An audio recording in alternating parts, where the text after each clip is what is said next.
ప్రవేశపెట్టడానికి శ్రీ పరచూరి అశోక్ బాబు గారిని రావాల్సిందిగా కోరుతున్నాను.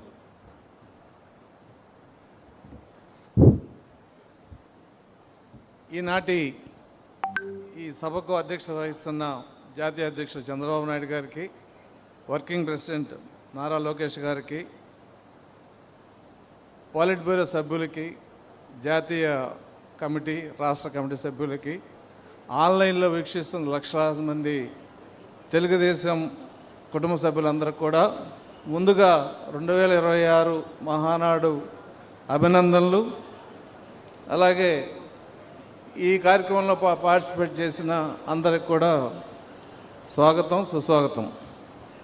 ఎందుకంటే జాతీయ కార్యవర్గం ఆమోదం కోసం మన పార్టీ రాజ్యాంగంలో సవరణలు ఆమోదించాల్సిన బాధ్యత మహానాడుకు ఉంది.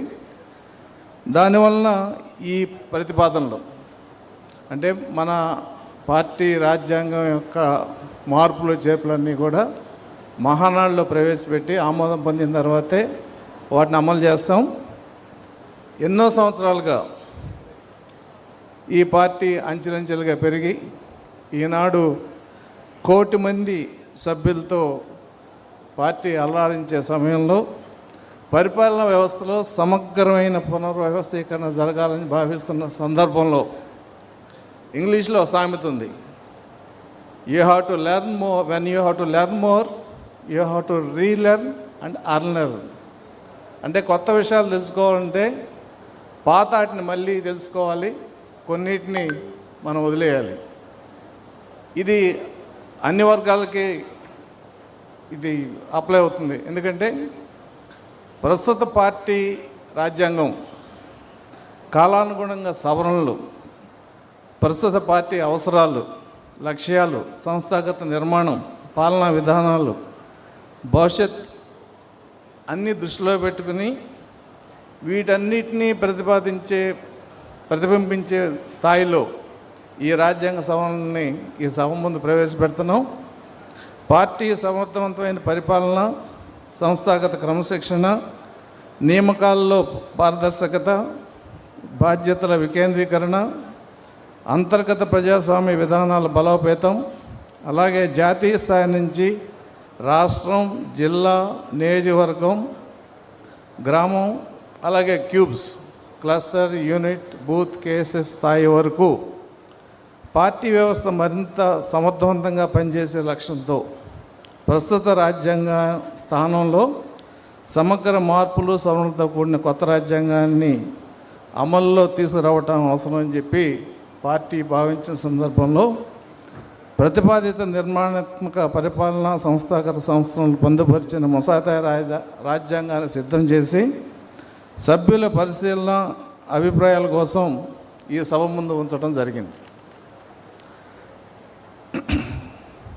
అందువలన పార్టీ ప్రస్తుత రాజ్యాంగంలోని అధికరణ 18(g)(10) ద్వారా కల్పించబడిన అధికారాలను వినియోగిస్తూ జాతీయ సాధారణ సభ పరిశీలన, ఆమోదం కోసం ఈ కింద తీర్మానం ప్రతిపాదించబడినది.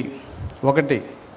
ప్రస్తుతం అమల్లో ఉన్న పార్టీ రాజ్యాంగం ఈ తీర్మానం ఆమోదం పొందిన వెంటనే పూర్తిగా రద్దు చేయబడుతుంది. 2. ఈ సభ ముందుంచబడిన అనుబంధం ఏగా జత చేసిన ముసాయిదా రాజ్యాంగం పార్టీ కొత్త రాజ్యాంగంగా ఆమోదం పొందుతుంది. 3. పైన పేర్కొన్న కొత్త రాజ్యాంగం తక్షణమే అమల్లోకి వస్తుంది. 4. ప్రస్తుత రాజ్యాంగం ప్రకారం చట్టబద్ధంగా అమల్లోకి వచ్చే అన్ని నియామకాలు, కమిటీలు, సభ్యత్వాలు, సంస్థానగత నిర్మాణాలు, క్రమశిక్షణ చర్యలు, తీర్మానాలు, నోటిఫికేషన్లు అన్నీ కొత్తగా ఆమోదించబడిన రాజ్యాంగంలో నిబంధనలకు విరుద్ధంగా లేనంత వరకు, సవరించే వరకు,